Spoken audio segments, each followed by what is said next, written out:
Então, estrutura de seleção, ou decisão, ou condicional, né? Existem várias maneiras de fazer referência a essa estrutura de programação, muito importante. Então, aqui uma rápida revisão do que nós estamos vendo, né, na parte de programação. Então, os programas podem ser criados em estruturas básicas, estruturas sequenciais, de seleção, decisão ou repetição. Essas são as três básicas assim, que eu trouxe, que o nosso curso é de introdução também. Então, se a gente dominar essas estruturas aqui, com certeza nós vamos ter condições de fazer bons programas, né, com bastante funcionalidades. Então, nós estávamos vendo sobre estruturas sequenciais. Então, todo código tem diversos trechos em que eles são executados sequencialmente. Isso é muito comum. E a programação é assim, ele executa uma linha, né, depois executa a próxima linha e vai descendo, né, se for no formato sequencial, ele vai descendo até terminar o programa, é assim.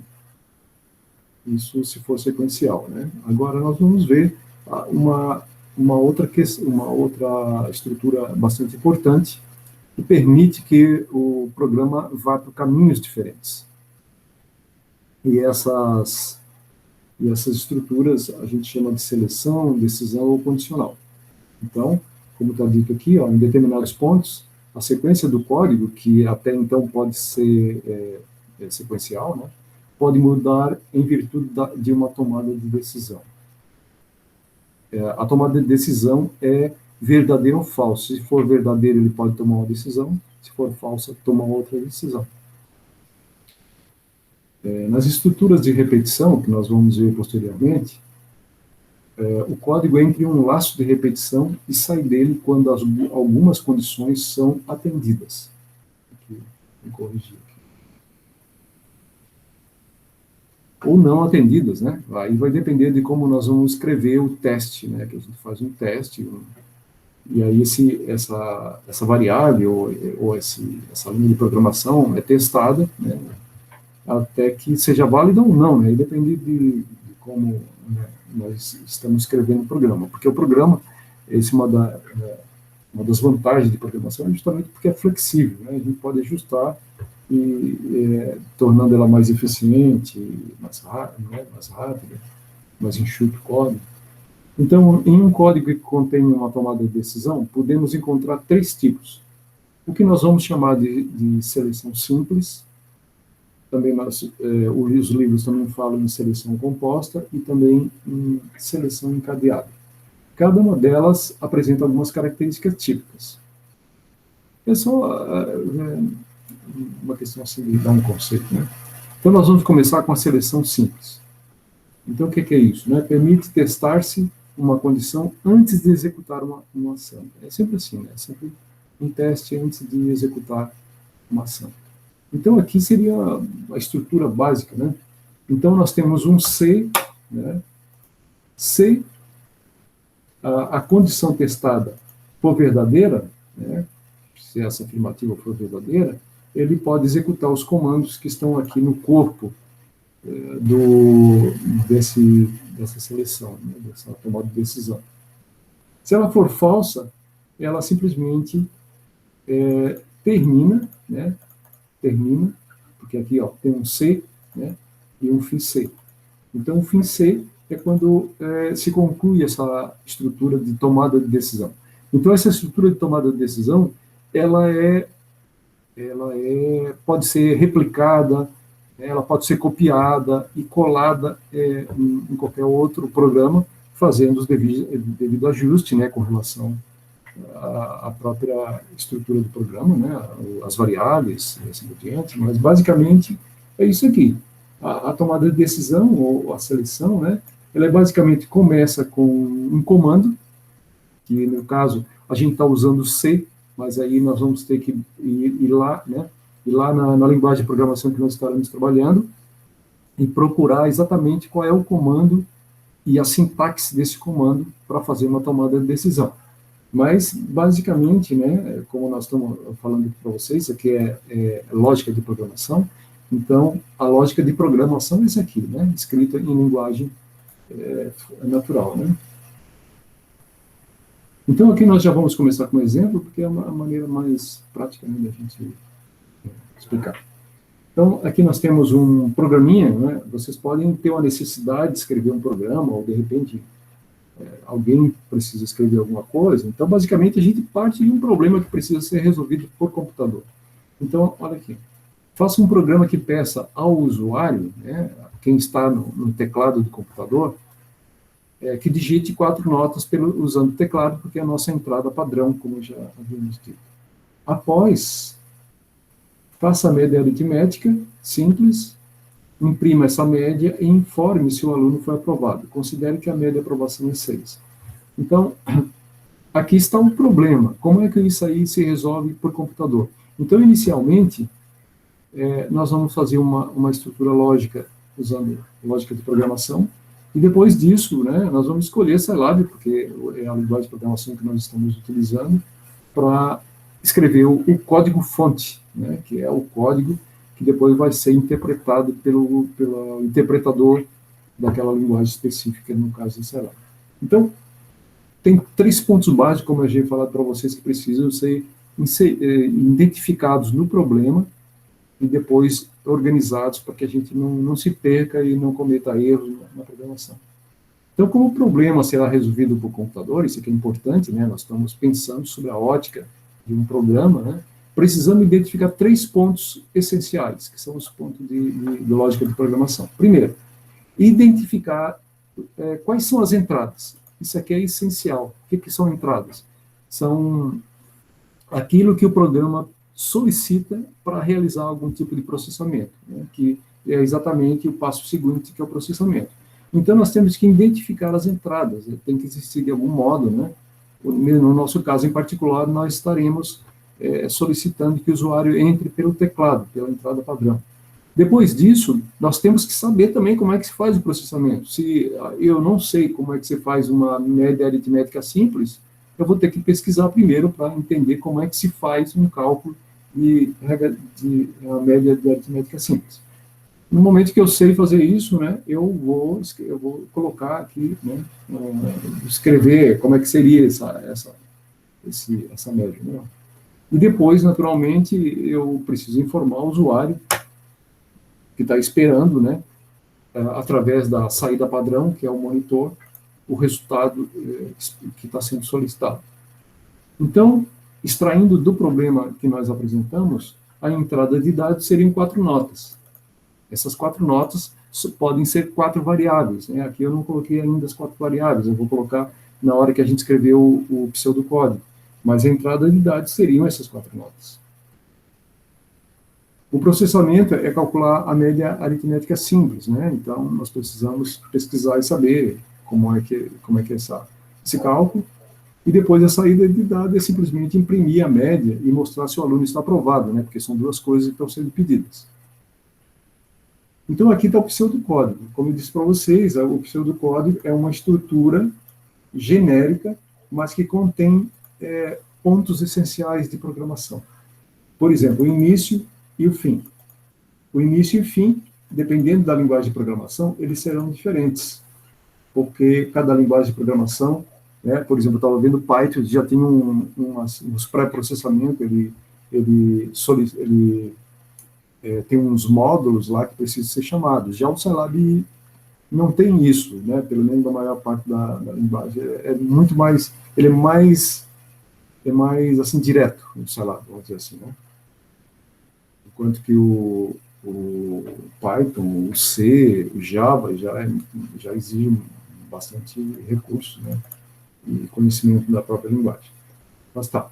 Então, nós temos o início aqui, que no nosso caso do Scilab, basicamente não exige nenhum início, só mandar executar.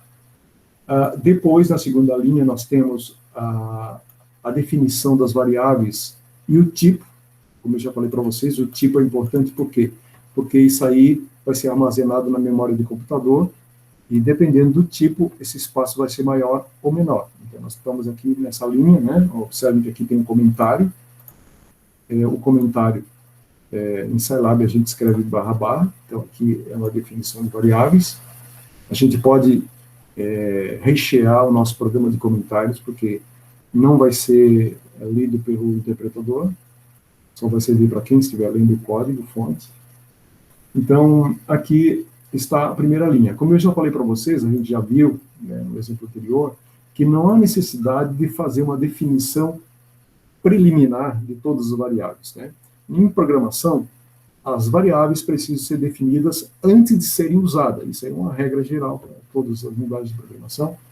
E no caso do Scilab também acaba sendo assim, né? Porque quando a gente define uma variável, a gente já solicita a entrada, dá uma mensagem para o usuário, já vai ser armazenado naquela variável, né, segundo a linha de programação que a gente vai mostrar em seguida. Mas não há necessidade de agrupá-las, né, no início, assim, numa linha inicial, como costumam ser as linguagens de programação.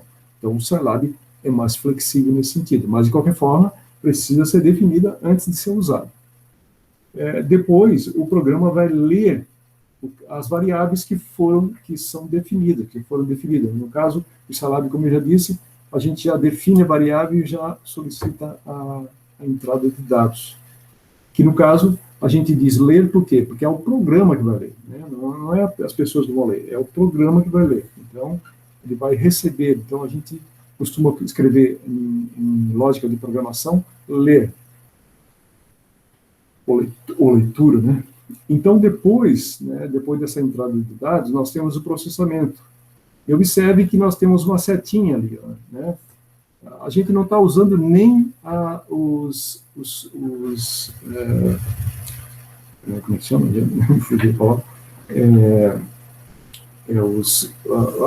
As representações reais da linguagem de programação. Nós estamos usando lógica de programação.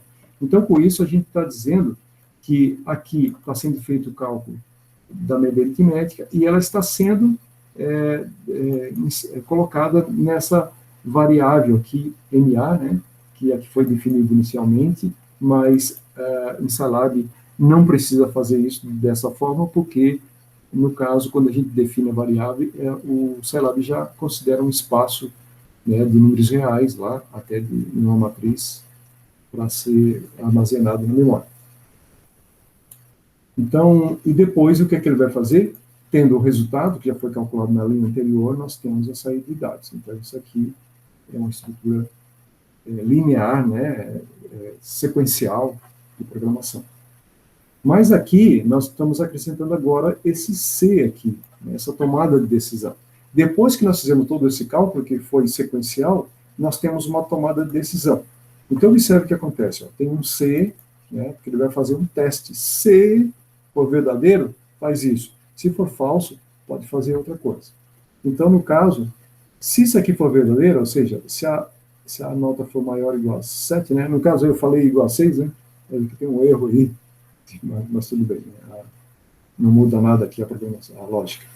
Então, se MA for maior ou igual a 6 ou 7, no caso aqui está escrito 7, né, ele vai fazer um teste de condição. Então, se isso aqui for verdadeiro, ele vai escrever o que está o corpo da tomada de decisão, né? No caso aqui, ele só vai imprimir uma frase, mas ele poderia seguir uma programação extensa aqui nessa posição, né? Nesse caso, como é só para exemplificar, nós estamos fazendo uma coisa simples.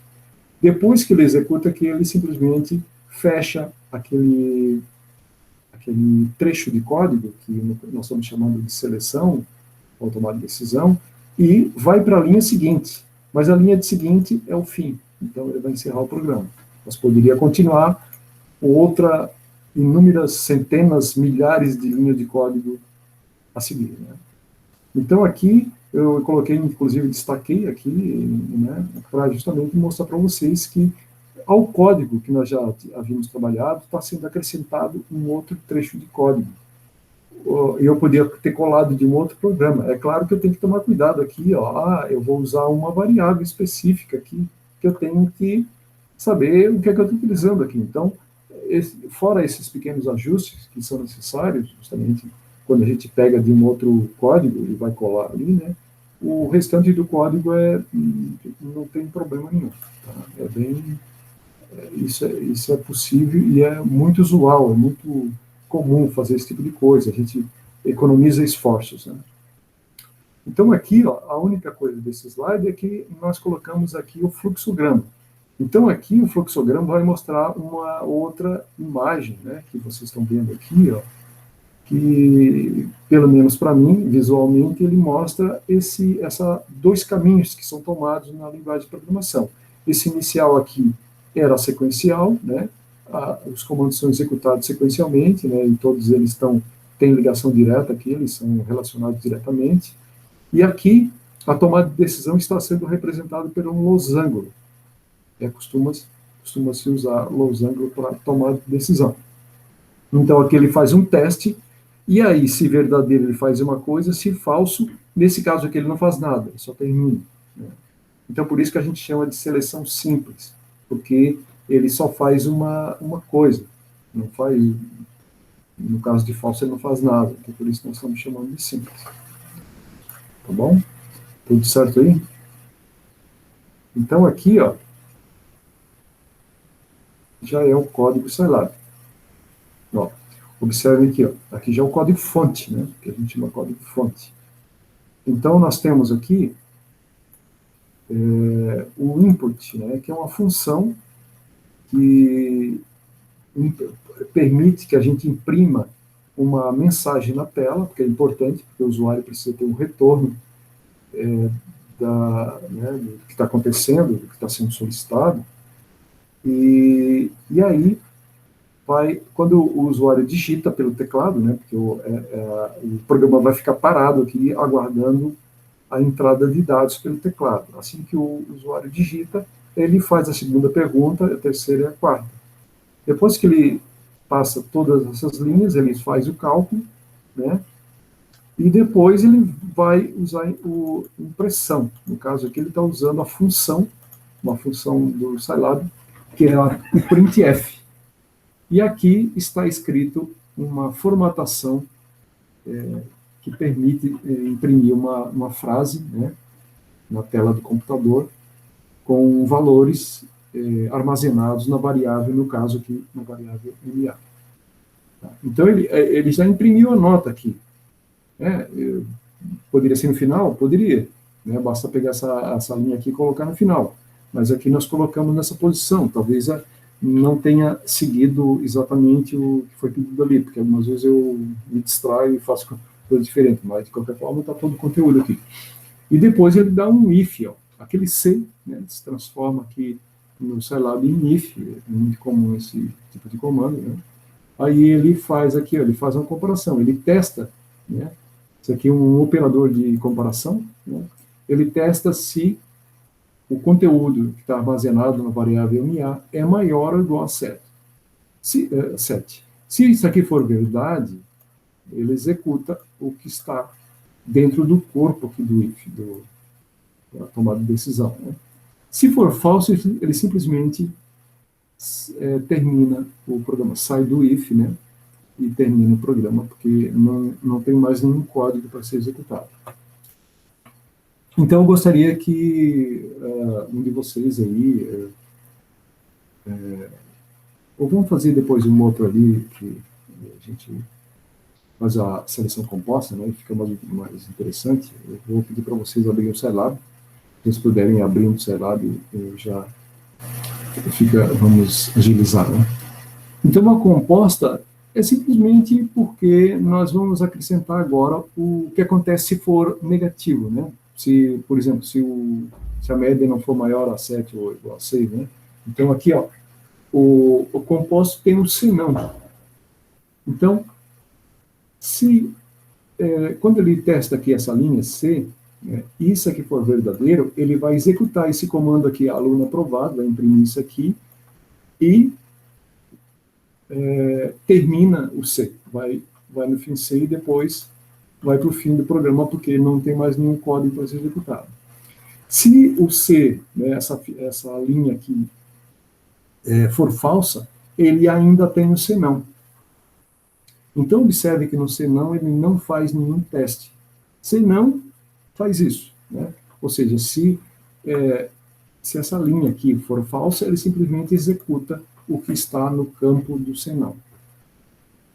Então, tem esse objetivo, né?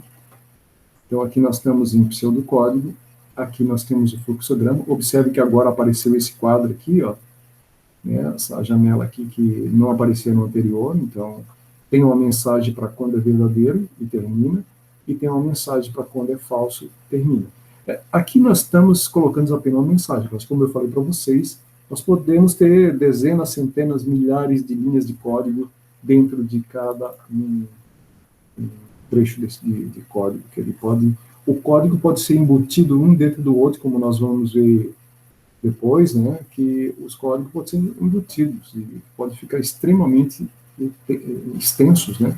E por isso é importante que sejam bem escritos e tenham uma boa lógica de programação.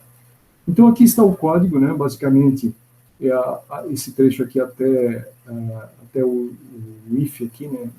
Será igual, apenas tem o else, né? Que vai dar uma outra mensagem caso o teste aqui der falso, né? Se a nota não for maior ou igual a 7, ou 6 ali.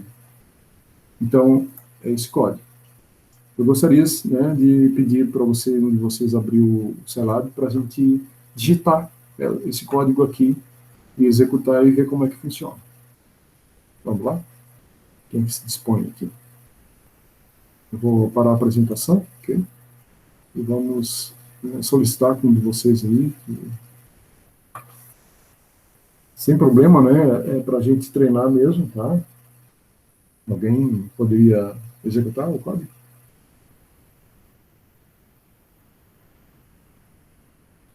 Vamos lá. Quem aqui não fez ainda o código? Eu não estou aqui, eu não abri as anotações.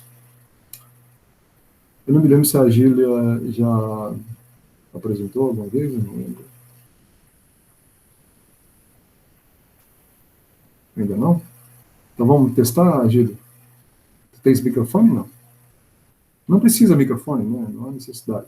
Só abrir apresentar o celular. Se tiver alguma dúvida de como abrir, a gente pode ajudar também. Deixa eu fechar essa janela. Vou botar o chat aqui. Eu não sei se tem os microfones.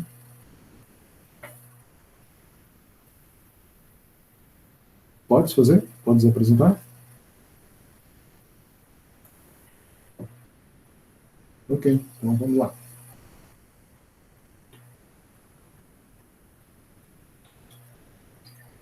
Qualquer dúvida é só solicitar ajuda aí.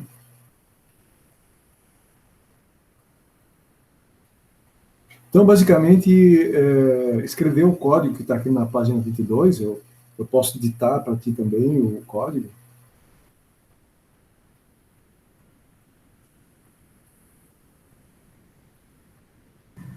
Só vou abrir aqui. Ok.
Apareceu?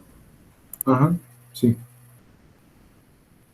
Só vou Virgínia. Tu queres que eu leia para ti, aí tu consegues ler o problema? Ou queres que Qual que é o número do slide? é o 22? Eu posso ler para ti aqui, então, se quiseres.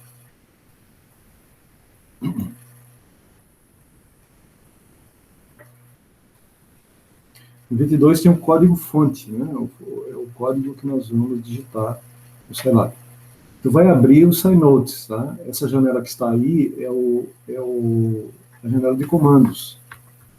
Nós vamos até obter os resultados por aí, mas é preciso abrir o SciNotes, que está à esquerda no lado superior, naquela cadernetinha que tem ali, à direita superior. Isso, aí mesmo.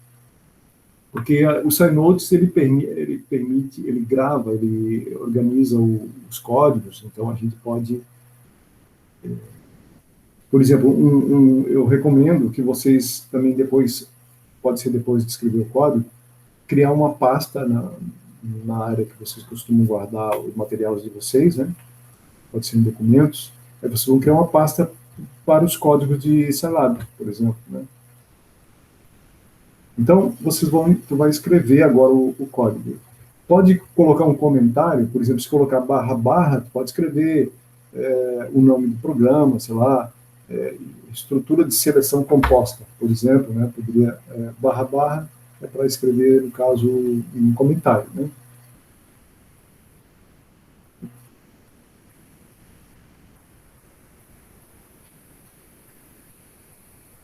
Aí tem que colocar barra barra no início.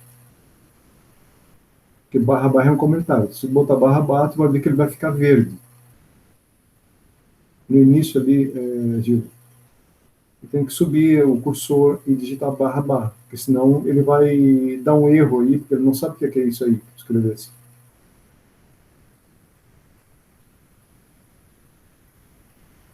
Tá, mas tem um parênteses ali ainda que vai causar problema. Tira o parêntese, ou colchetes, escreve barra barra. Tira o colchete, isso, barra barra agora. Não, é o slash, né? Não, slash em inglês, slash é barra barra. Deixa eu ver aqui, na página 22 não tem, né? Onde que está essa tecla? Está do lado do shift, embaixo da interrogação. Barra barra. Não está por aí. Né?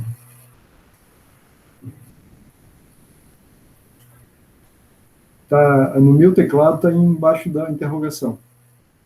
Aqui no lado direito e esquerdo.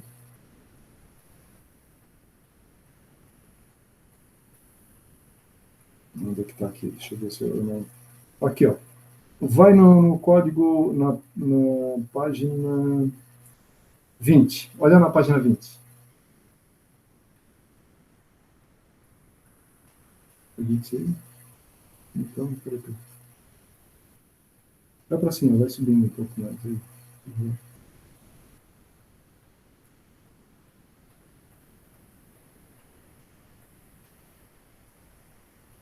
Uhum. Onde é que está isso? Eu estou aqui achando, achei logo mesmo. Não está aparecendo isso ali.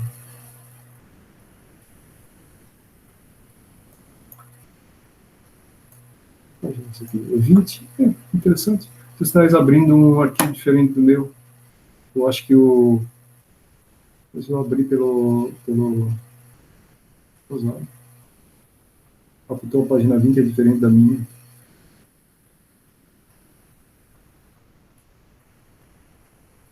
Vou ver se eu acho outro, então. Aqui, só um pouquinho. Ó. Deixa eu, então, eu vou apresentar aqui só para te mostrar, porque eu não estou vendo aqui. Só um pouquinho.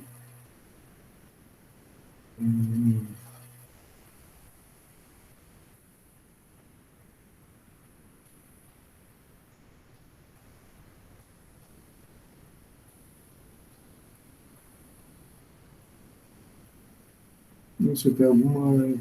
Tá vendo essa barra? Esse negócio está escrito verde aqui, ó.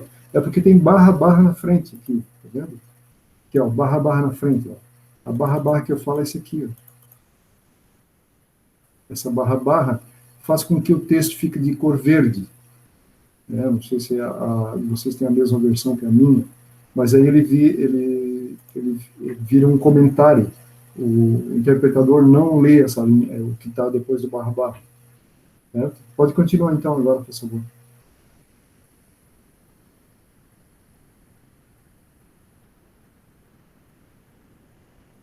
Entendeste, Gil? Sim, Então, esse é o entendi. comentário. Esse é o comentário. O comentário é uma informação que nós colocamos adicionalmente. Ó, viu? Mudou de cor, ficou verde, porque isso aí é um código que não vai ser interpretado. Ele vai ser pulado, ele vai ser saltado. Assim como linhas em branco também não são interpretadas, né? Então,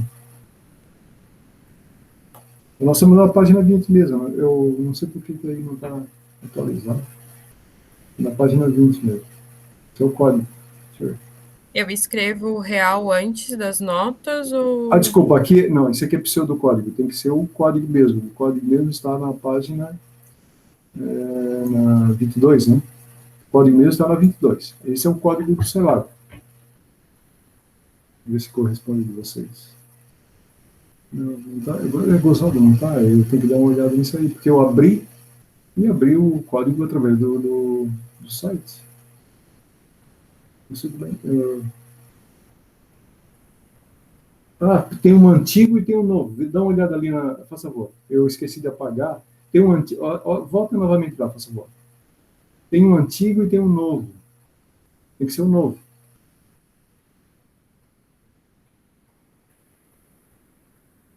Vocês vão ver que tem dois links, o antigo e o novo, no site. No site da minha página. Tu estás no antigo, por isso. E vou apagar até para não causar confusão. Não, tem que ser no site. Digita lá, sites.google.com/view/prof.delmar/prg20202. Tem que ir lá na página. Pode voltar ali, não, certo? Volta. Ó, olha aqui, ó. Tem dois endereços, tem dois. Vai rolando lá, tem dois, assim, ó, o antigo e o novo. Gráfico de. Ali, ó, estrutura de seleção, ó, antiga, e embaixo tem versão nova. Peguem a versão nova, por favor. Eu vou apagar aquela ali. Eu confundi vocês aí com isso. Essa é a versão nova. Isso aí é porque eu modifiquei e como não queria botar fora algumas coisas, eu deixei aí, ela vai ter tirado e esqueci. Eu vou apagar isso aí. Ó, tá vendo? Aí o 20 está aparecendo o barra barra ali, tá vendo? Por isso que eu não estava. Ó, então aí no 21, acho que. Onde que tá? 21? Não, pode descendo. Ainda desce aí, ó. O próximo aí, 22. 22 é o código fonte. Esse é o código fonte. Isso aí é que tu vai digitar no cenário, né? Aí já tem os comandos. Nós nos baseamos na lógica de programação acima, no 20 e no 21, e depois vamos escrever esse código. Tá, então eu digito esse código que está no 22. Isso, muito bem.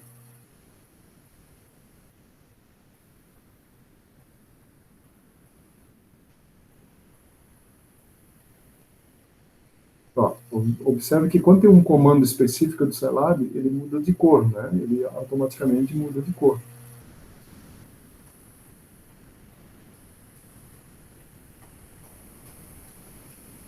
O que for escrito entre aspas... Qual nota eu coloco? Oi? A nota, qual que eu coloco?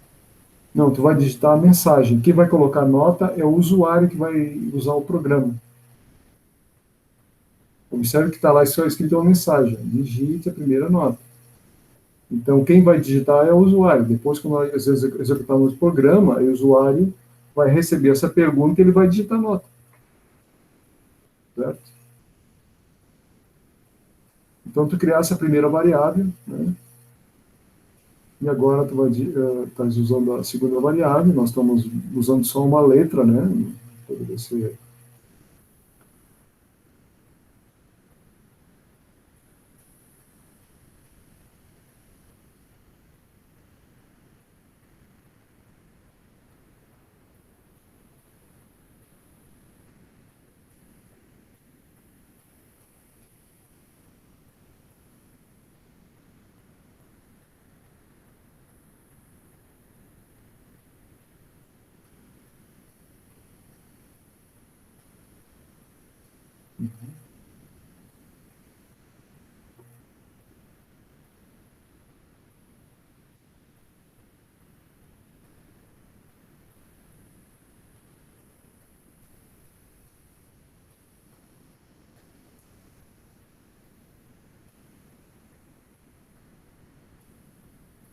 Isso. Agora, tu estás fazendo o cálculo da média aritmética simples. Essas informações, quando o compilador, o interpretador chegar nessa linha que tu está digitando agora, ele já estará com todos os valores das notas na memória do computador. Aí ele pode fazer esse cálculo.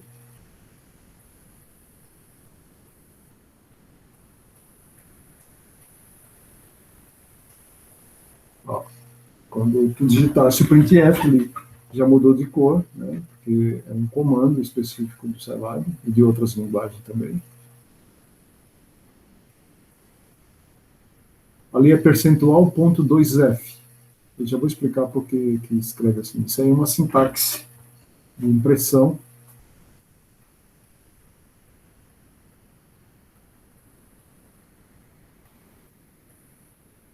Isso. Agora tu vai fazer um if aí, né? Que ele sabe que já mudou de cor, né? Ele já montou um DEM e algumas vezes ele não, no meu, algumas vezes ele não mostra isso bem, não, mas funciona até assim. Aí tu usasse o operador de comparação, né? 7 ou 6, sei lá. Aí depois, aí tu pode dar um enter aí, né, no DEM, aí tu vai botar o else aí, else. E pode escrever do lado ali mesmo.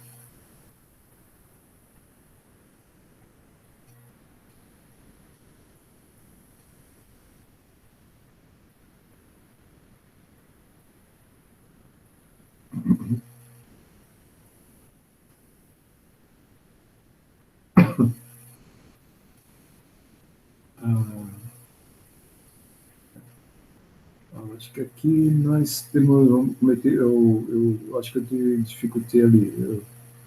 Esse display aqui teria que ser depois, antes do else, tá? Eu acho que eu te confundi ali um pouco. Porque se for verdadeiro, ele vai dar ele vai imprimir parabéns, aprovado. Else, ou seja, se não for, né, pode dar um Ctrl X e Ctrl V, isso. Pode selecionar, dar um Ctrl X, ele recorta e bota aí um Ctrl V. Isso. Então, aí tem o else, aí o else tu dá outra mensagem, né? Se for verdadeiro, ele vai imprimir, parabéns, aprovado. Else, ele vai dizer reprovado. Né? Ok, tá aí, tá pronto. Então agora, o que nós vamos fazer? Nós vamos ter que gravar isso aí, vamos ter que salvar esse negócio aí para que ele possa executar, né? E naturalmente vai ficar armazenado na tua máquina. Então tu pode escolher ali, tem lá arquivos, lá em cima, no texto lá, ó, tem também um íconezinho ali que é o disquete, pode ser usado também. Mas pode ser isso, pode clicar aí no disquete, aí ele vai te perguntar onde é que tu queres armazenar isso aí. Eu recomendo que tu crie uma pasta, né? Sei lá, em documentos, onde tu costuma guardar outras coisas, área de trabalho, sei lá. E aí os teus programas podem ficar armazenados lá, né?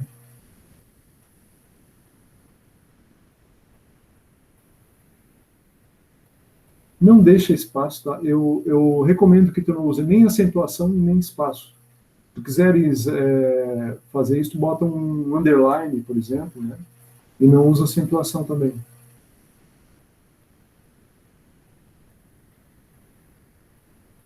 É mais garantido que vai funcionar. Ok. Então agora já está lá na tua máquina, agora tu pode executar. Ali tem um ponto aqui que tem uma setinha, né? Tem uma setinha lá em cima, na direção do teu cursor lá em cima, mais à direita, a setinha. Isso aí, ó. Se tu clicar aí, ele vai executar o programa, né? ele vai executar o programa na janela de comandos que está aqui embaixo da tua, aqui, ó. Peraí, tu clicasse? Parece que não funcionou.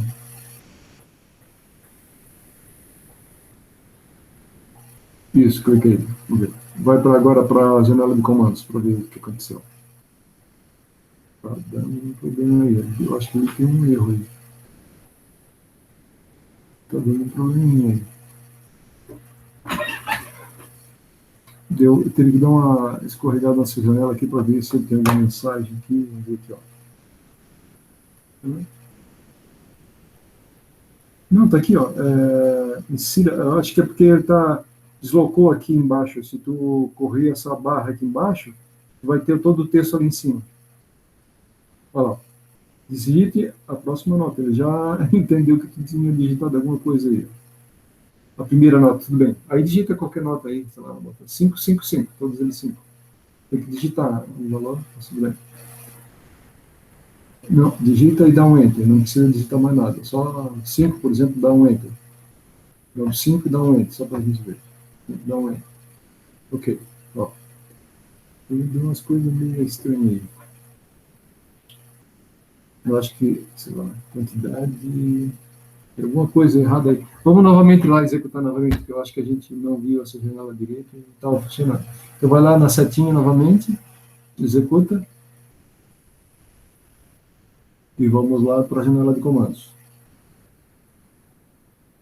Clica aí, ó, ele está lá, ó, digita a primeira nota. Aí digita uma nota aí. Digita uma segunda. Terceira. Quarta.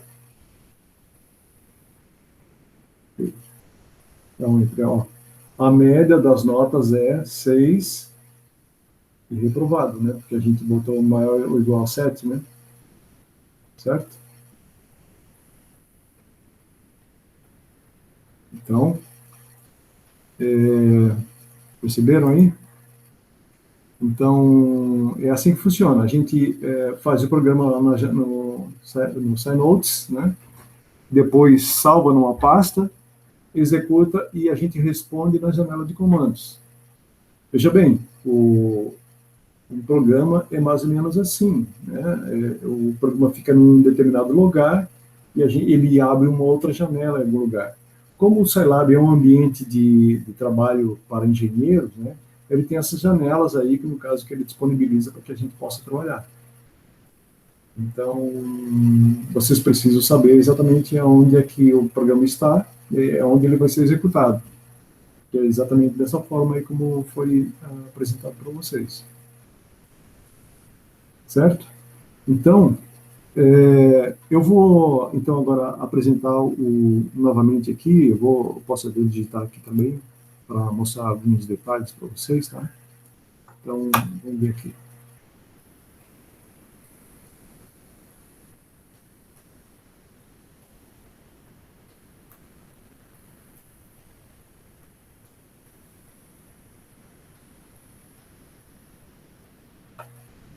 Então, eu estou com uma janela aqui, né, minha janela, e vou digitar novamente, até para mostrar uns detalhes aqui. Né? Obrigado, Júlio. É importante que vocês participem, sim, digitem, apesar de vocês... A gente vê que vocês não estão acostumados a usar o programa de computador, né? Mas eu acho que é exatamente isso aí o nosso objetivo. Se nós estivéssemos em sala de aula, vocês estariam fazendo isso todo o tempo. E a desvantagem dessas aulas não presenciais é essas dificuldades que a gente tem aí, né? Mas então, vamos ver aqui. Eu estou mostrando aqui para vocês, né, a questão do comentário, né? Vocês podem dar algumas informações aqui, pode dar o nome de vocês, data em que fizeram o programa, né? Sei lá, né? Hoje é dia 10, né? De 8 de 2021, pode botar a data. Depois digam qual é o nome do programa, sei lá, estruturas de seleção composta, tal. E aí, vocês podem escrever o código, né? Então, vocês podem botar, eu vou escrever o nome da variável, sei lá, escrevi nota 1, né? Aí, quando eu boto input,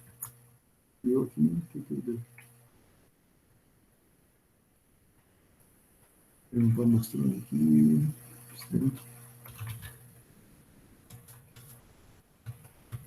Eu não estou mudando aqui a cor das letras. Tudo bem, vamos lá. Então, aqui, estamos usando funções específicas. Observe, o input é uma função, né? Uma função que permite que a função imprima uma frase na tela e fica aguardando que o usuário digite uma informação, no caso, uma nota, né? Então, a gente bota aqui a mensagem, né, para o usuário: digite a primeira nota. Até nós poderíamos botar uma mensagem inicial, explicando para o usuário o que é, né? A gente poderia dizer assim, ó, disp, né? Porque disp é uma função assim que a gente dá, é bom para só imprimir de uma maneira simples, né?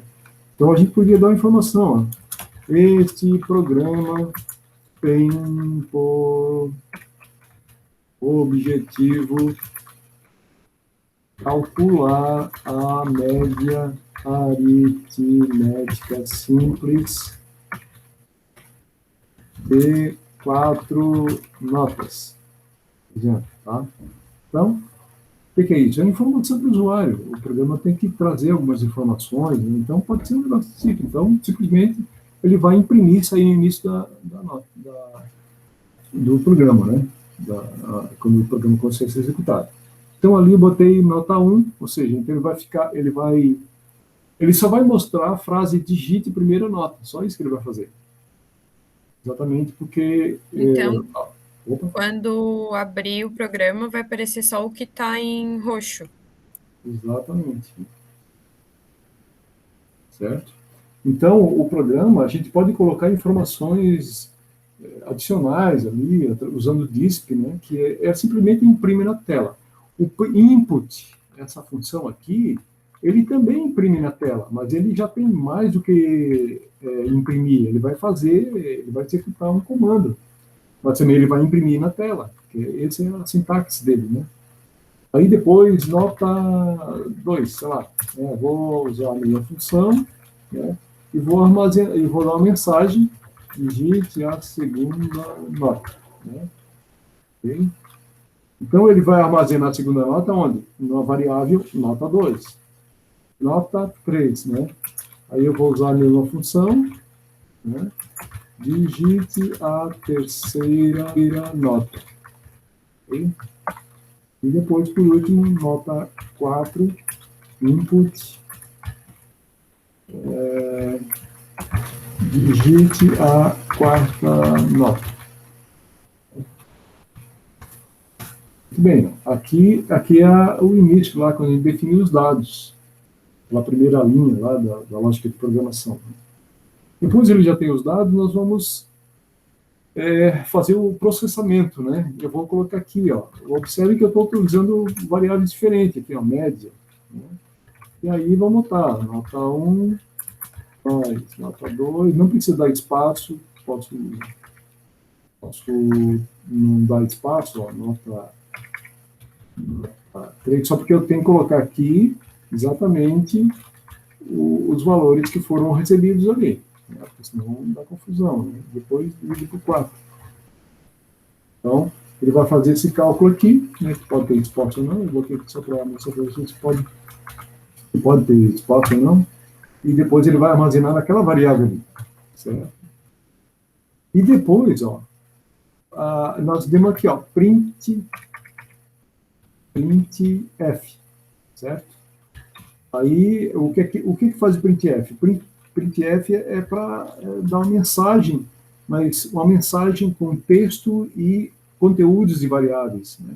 Então, observe aqui, ó, que eu vou digitar a média das notas digitadas foram percentual ponto 2f. Né? O que é isso aqui? Observe que eu quero digitar aqui a variável média. Quero colocar média aqui, porque eu quero colocar aqui. Se eu fizer isso aí, vai dar um erro, né, que eu já vou mostrar para vocês, depois eu corrijo, tá? E depois, aqui é o printf, então ele imprimiu as notas. Mas aí depois nós vamos testar se a variável que contém a média, né, é maior ou igual a 6 ou 7, lá, como a gente, né, é maior ou igual a 6 ou 7, sei lá, né.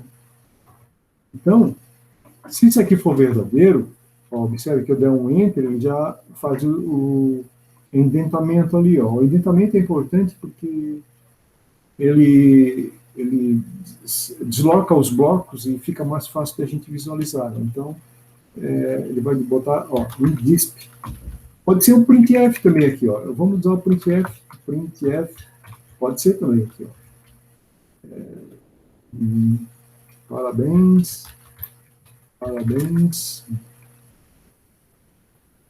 Você, aqui pode botar acentuação também, foi aprovado.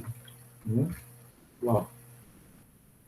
Aí, o printf tem algumas vantagens interessantes. Ó. Eu posso botar barra N, eu esqueci barra N, aqui, ó, barra N para ele dar, para ele ir para a linha seguinte. Aqui também posso botar barra N, para ele pular, deixar as linhas em branco assim, né?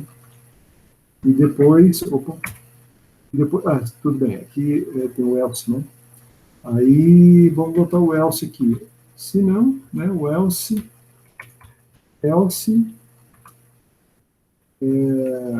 printf,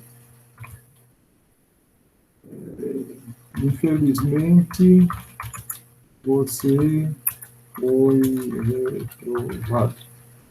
Vou botar barra N. Vou botar uma barra N aqui. O disco já não dá para botar essa barra N, tá? Então, o printf é mais poderoso, assim, né? Então, vamos ver aqui, ó. Vamos agora escolher um nome para salvar aqui, eu vou botar salvar como. Ele vai perguntar onde eu vou salvar, eu já tenho aqui um arquivo aqui de aula, ele já, ó, tome cuidado, porque aqui no meu ele já está botando o mesmo nome de um outro programa, se eu der um ok, ele vai apagar o que tinha antes, então tem que tomar alguns cuidados, assim, mesmo, pelo menos assim, né? Então, eu vou botar aqui, estrutura, decisão, composta, assim. A outra coisa que você observa é que tem uma extensão aqui, ó, SCE. Isso aqui é a extensão do programa Encelado. Depois a gente vai ver a estrutura segmentadas, que ele vai ter uma diferença aqui também, tá? Então, botei aqui, salvei. O meu aluno dá alguns problemas, algumas vezes ele dá problema quando eu mando executar aqui. Não deu. Muito bem, isso é bom. Deixa eu ver se ele muda ali. Algumas vezes eu consigo mudar de janela aqui, ó, ele mostra, mas agora não mudou. Eu vou ter que fechar, vou ter que parar aqui a apresentação e apresentar outra ali. Eu meio tem uns problemas aí. Eu vou mostrar agora a janela onde apareceu a mensagem, tá?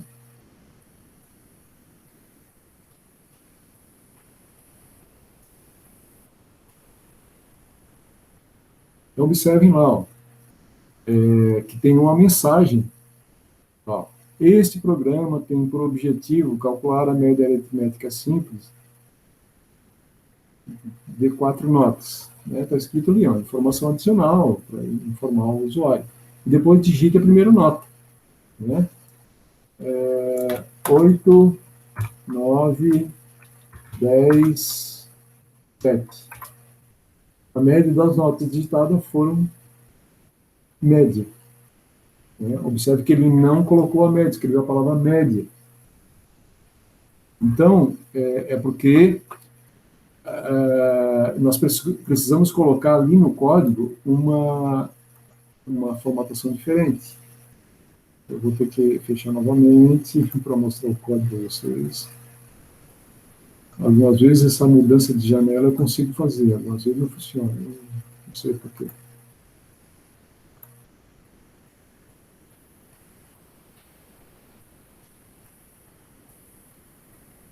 Então, observe o seguinte, ó, aonde tem, aqui, ó, tá, ó, a média das notas digitadas foram Aí, média.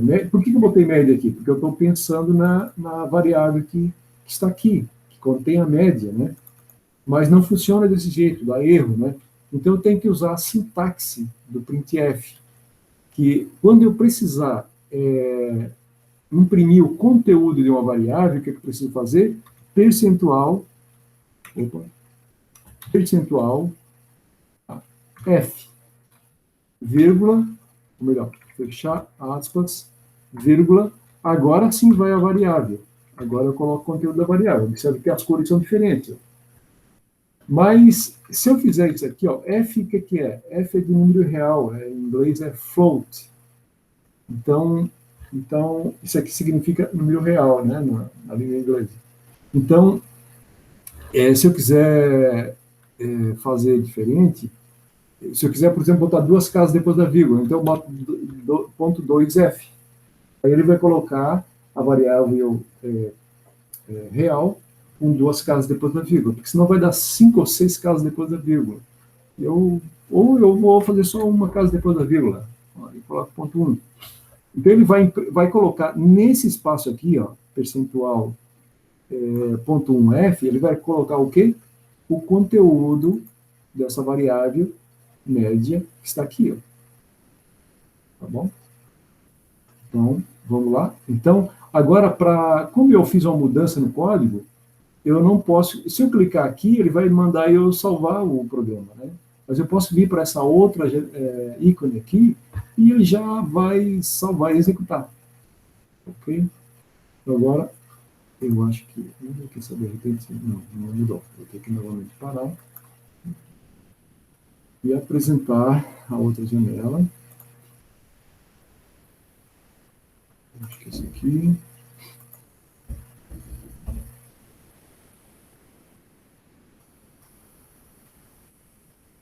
Então, tá lá. Esse programa tem por objetivo... Esse programa tem por objetivo calcular a média aritmética simples de 4 notas. Então, tá lá, digita a primeira nota. Tá? 10, segunda, 9, 8, 7. Agora o resultado. A média das notas digitadas foram 8,5. Parabéns, você foi aprovado. Mas se a gente digitar de forma diferente, né? Vamos colocar uma nota mais baixa aqui para a gente ver a diferença. Onde está? Deixa eu só achar minha janela aqui. Eu vou executar novamente, tá? Não vou só executar novamente. Eu vou colocar 5, 4, 3, 2. Ó, a média das notas digitadas foi 3,5. Infelizmente, você foi aprovado. Então, no programa, né, ele faz uma tomada de decisão, ele faz um teste, né? Ele faz um teste e verifica se as notas são maior ou igual, acho que é 7, né, que nós fizemos. Aqui. 7 aqui, ó. Então, ele imprime, né? Ele imprime a nota, né? Antes de terminar a fazer e dizer que foi aprovado ou não, ele imprime, né? Através dessa linha aqui, imprime, e depois, o que ele faz? Ele testa, né? Se a média for maior ou igual a 7, então ele diz, parabéns, você foi aprovado. Else, ou seja, se a média não for maior ou igual a 7, ou seja, se for falso esse teste aqui, né, ele vai imprimir, infelizmente, você foi reprovado. Certo? Então, além dessa tomada de decisão aqui, que é importante, que é o destaque aqui da nossa aula de hoje, o que eu gostaria de falar para vocês também é que nós temos duas maneiras de imprimir. Ó. Nós temos o DISP. O DISP é um formato simples, não permite muita coisa, né? E o printf, que ele já permite uma formatação de impressão bem mais sofisticada, né? Ele possibilita que se imprima espaços, né? E formatação bem mais complexas, né? O printf. Mas os dois são possíveis. Eu poderia fazer o mesmo que está aqui, ó, usando printf. Vamos ver aqui, ó. Então, eu vou comentar aqui. Comentei. Então, comentei, observe que ele ficou todo verde, ó. que agora ele não vai ser mais executado. Então, eu poderia fazer o seguinte, eu poderia usar disp, aí eu posso dar mensagem, ó, a média das notas digitadas foram, aí eu sou obrigado a vir aqui e dar um outro disp para imprimir a média, que é eu coloco aqui o nome da variável que contém a média, que foi calculado aqui em cima, né? Aqui, ó, média. Certo? Então, eu coloco ali. Então, o que ele vai fazer?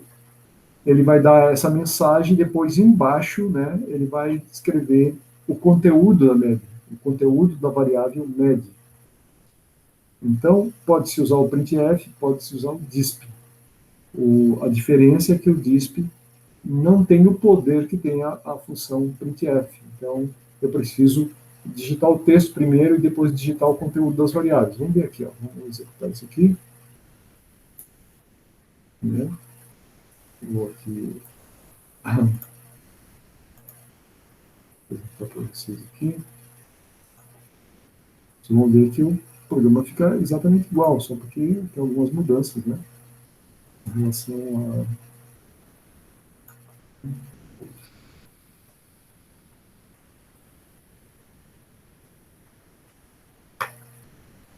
Então, observe que está lá, ele deu aquela mesma mensagem, né? Agora, ele digita uma nota, vamos lá. 7, 7, 6, 5. Está vendo, ó? Ó. A média das notas foram né, 6,25. Então, observe que foi diferente do nosso caso anterior, né, que ele dá a média na mesma linha.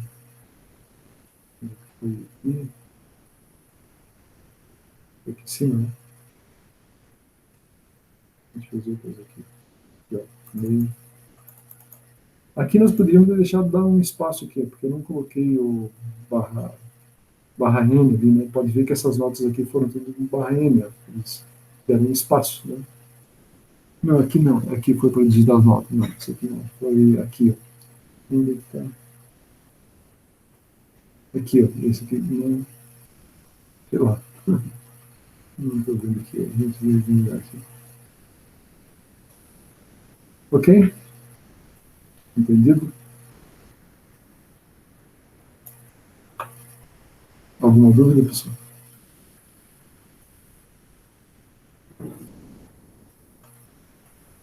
Tranquilo? Então, vamos continuar aqui.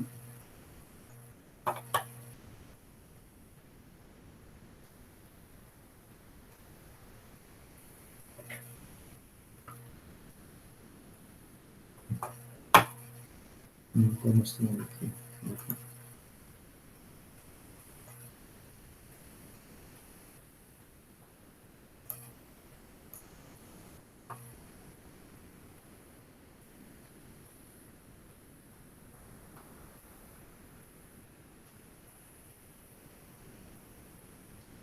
Ok, então isso aqui foi a janela que nós estávamos trabalhando, né? Deixa eu ver o programa, que foi o 22, né? E agora nós temos outros formatos, né,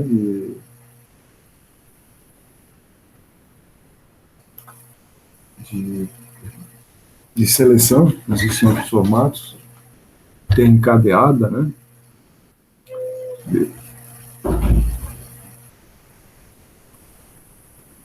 Então, vamos ver aqui.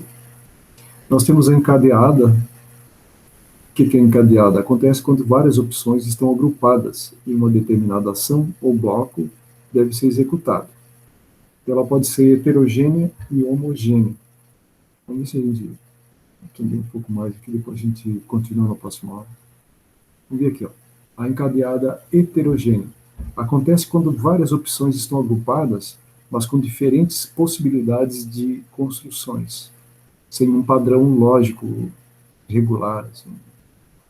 Então, nós podemos ter várias tomadas de decisões, uma embutida dentro da outra, uma com extensão diferente, complexidade, com mais opções ou menos opções. Então, eu vou ter aqui um conjunto só. Aqui observe que esse C está embutido dentro do outro C, né? Assim, esse C, né, tem vários comandos aqui, termina aqui, depois tem um C não C, observe, que tem um C não C também, né? Claro que isso aqui é a lógica de programação, né?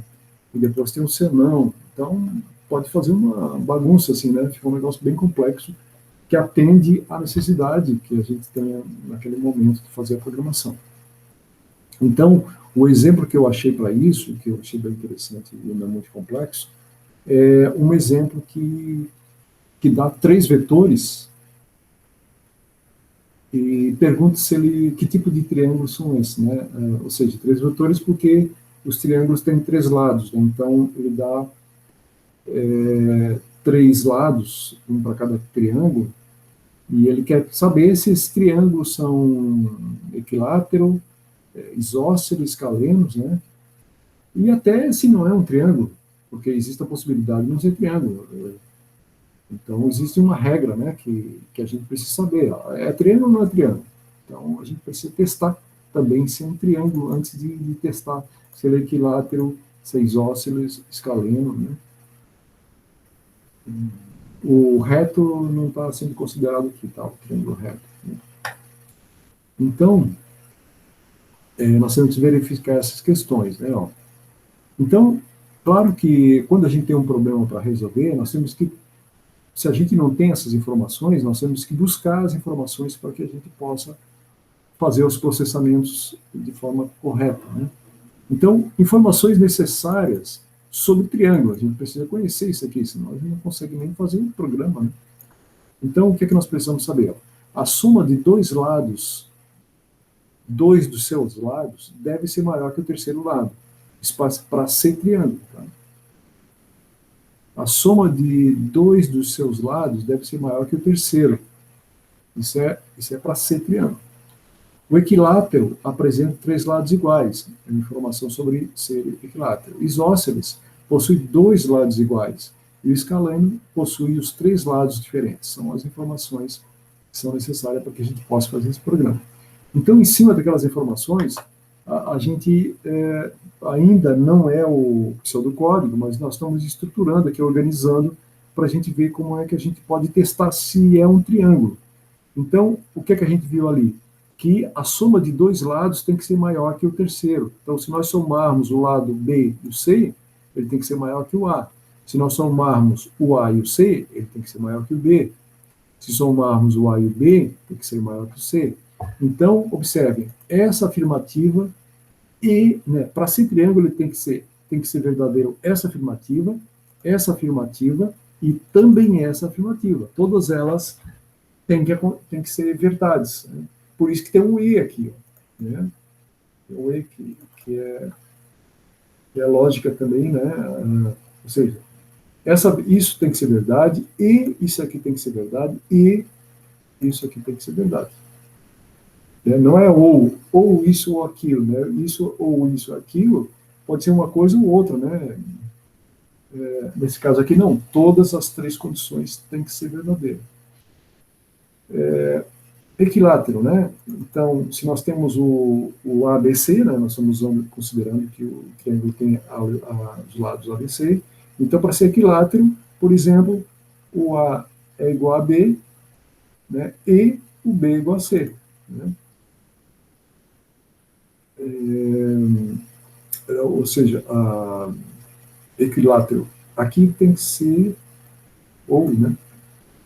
O A pode ser igual a B, ou o B pode ser igual a C, ou o C pode ser igual a A. Não, equilátero, né? Desculpa. Equilátero é todos lados iguais, né? Então, eles têm que ser todos iguais.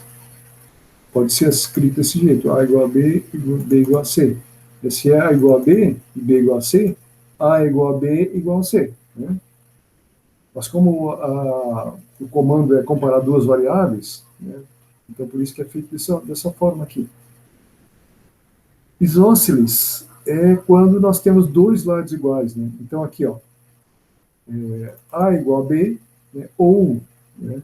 Esse A igual, porque nós temos o A e B, C. Então, se o A for igual a B, já é isósceles. Ou, se o A for igual a C, também é isósceles, né? Ou se o B igual a C, também será isósceles, porque isósceles são apenas dois lados iguais. E o escaleno é exatamente quando todos os lados são diferentes entre si. Certo? Por isso que está escrito ali, né?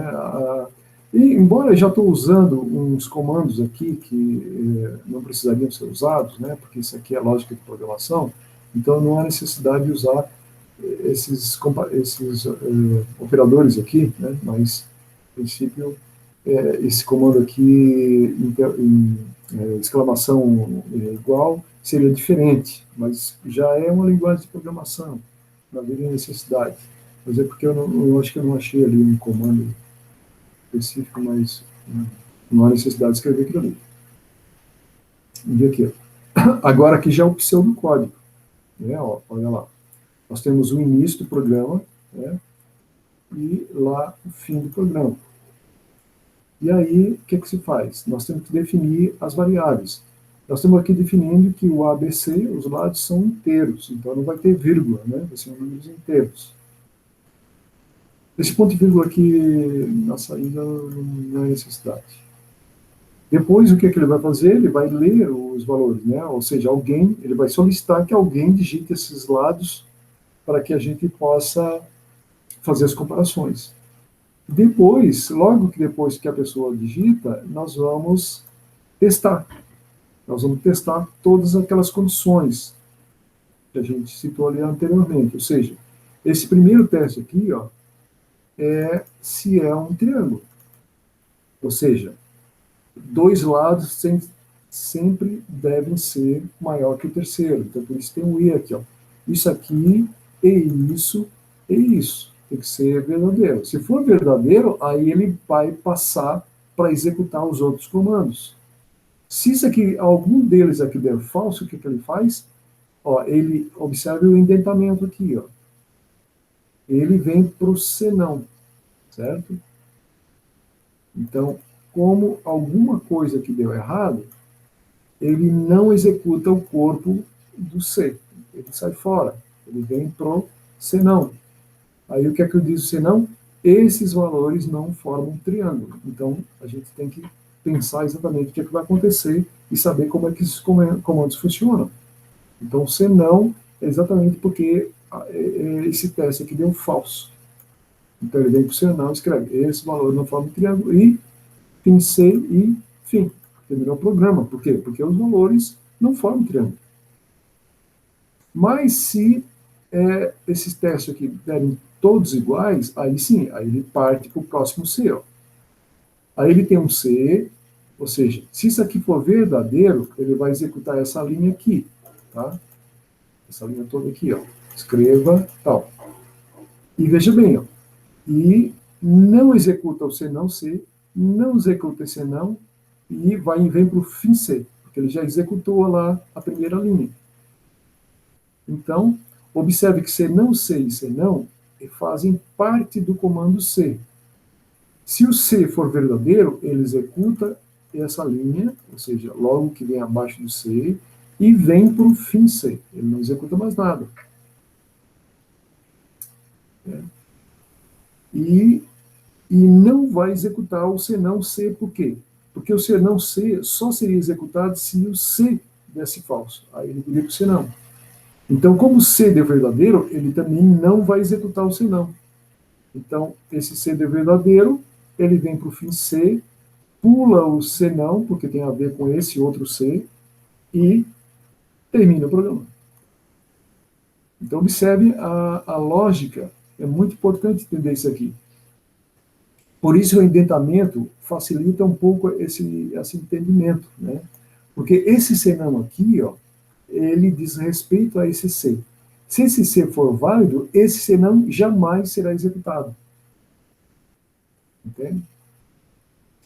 Se esse C aqui, agora, se esse C aqui der falso, né? Então, ele não vai executar isso aqui.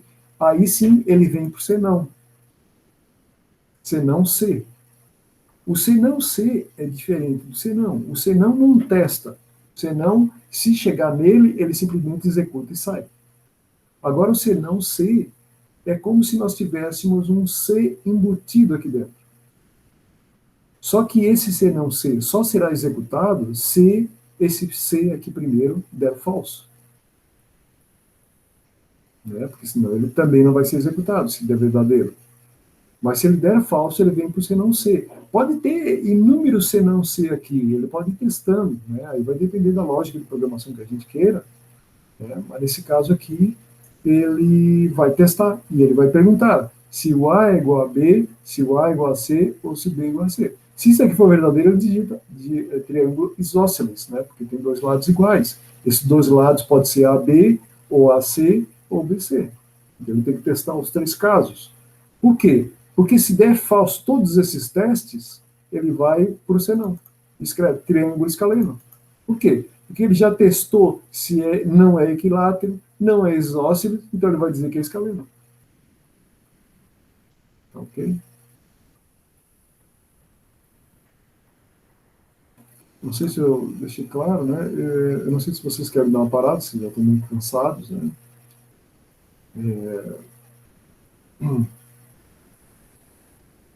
Eu posso só mostrar aqui para ser um pouco mais rápido. Então, aqui, por exemplo, ó, tem o fluxograma. E observe o fluxograma, ele deixa um pouco melhor, mais claro, essa lógica de programação.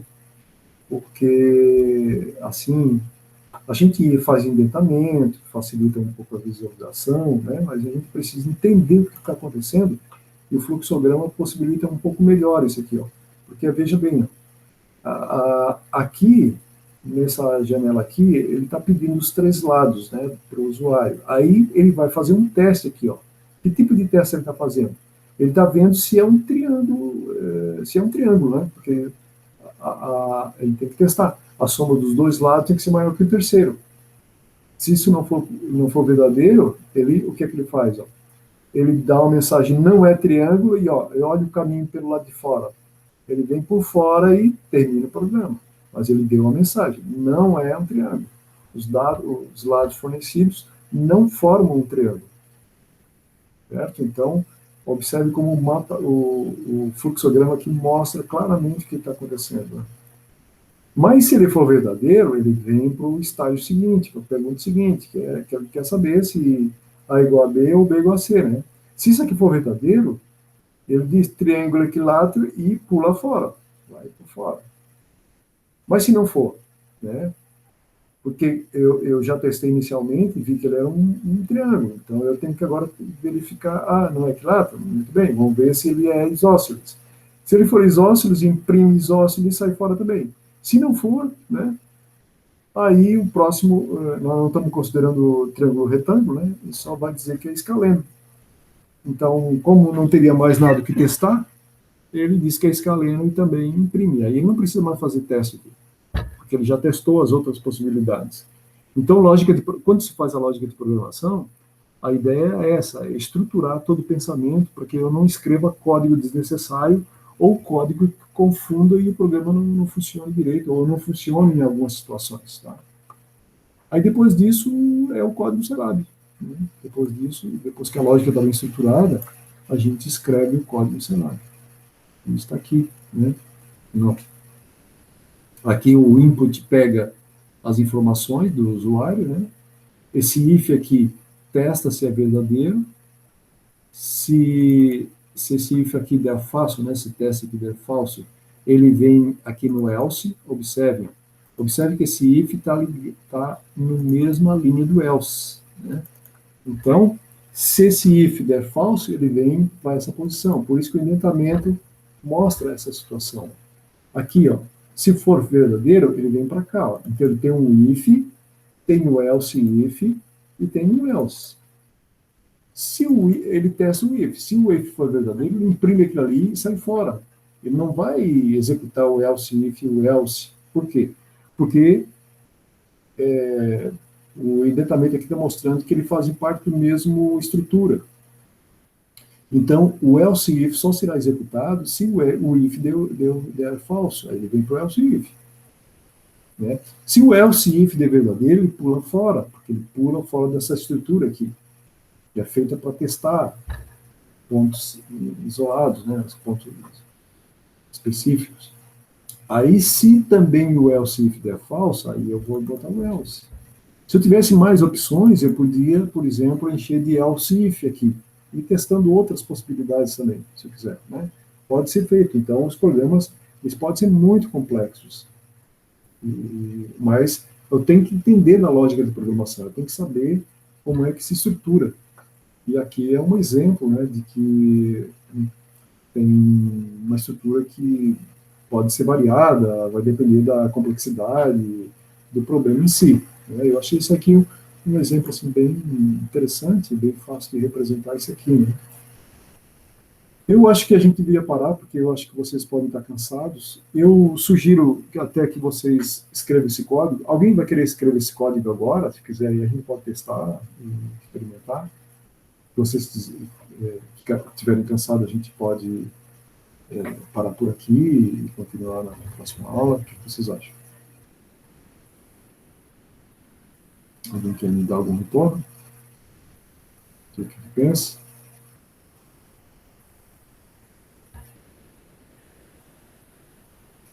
Estão cansados ou podemos continuar? Peraí, pessoal.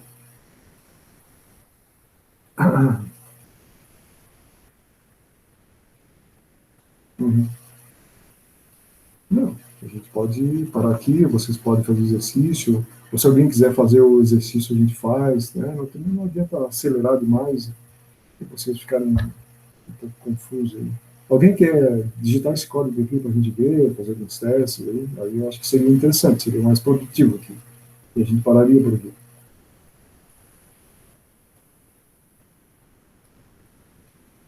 Alguém mais? A Índia, a Diane, querem fazer o código? Ou a Julia, né? Quer continuar a fazer o código?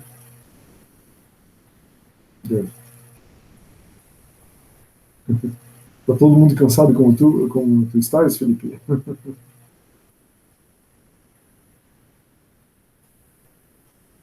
Tem que ser mais, tem que ser, dar mais retorno, pessoal. Então, a gente fica sem saber o que fazer. Eu acho que eu vou parar, porque eu acho que eu sei que é um pouco cansativo. E aí eu recomendo que vocês digitem isso aqui, né? Façam testem esse código e aí nós podemos tirar dúvida, né? No próximo encontro ou nos nossos atendimentos, né? Tem um atendimento amanhã às 7h25 ou então na quinta-feira às 14h25. Okay? Você pode também procurar nesses horários e conversar. Ok? Então, podemos parar?